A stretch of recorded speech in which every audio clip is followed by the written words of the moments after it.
Hey, what the fuck is this? We're getting the real Jeffrey Dahmer story for real, for real. Now, Niecy Nash wanted to play the role of Glenda. Now, people know about the Jeffrey Dahmer story. We know, but it's a guy that had his house. He was just eating niggas and keeping them in the refrigerators and shit like that, body parts and whatnot. But the thing was, they tried to tell us about his younger years when he was in an apartment.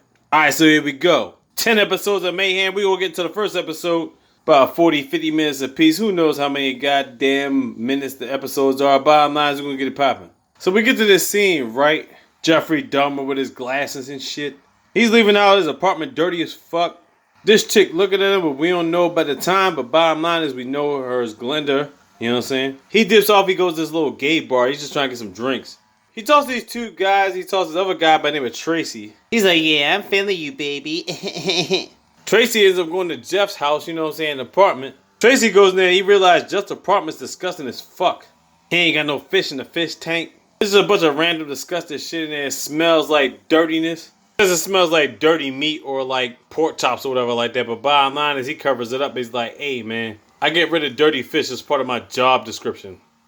So basically Tracy's riding along with it for the time being. So Jeff tries to get him to watch a movie. He gets him to watch a fucking The goddamn Exorcist.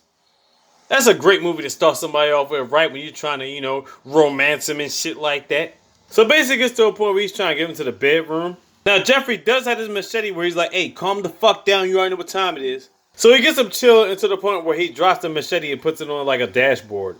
The beef happens. Bottom line is Tracy finds a way to get away. But Jeff doesn't even chase after him. So you think to yourself, why doesn't he not chase after this nigga? So it gets to the point Tracy runs out or whatever like that. He finds some cops. He's like, oh my god, the cops are trying to get me. But I'm like, hey, I'm trying to tell you, it's a goofy ass motherfucker. He on some goofy ass shit. Let this nigga know. Get him dun dun dun dun dun dun. So they go to the apartment. They talk to Jeff.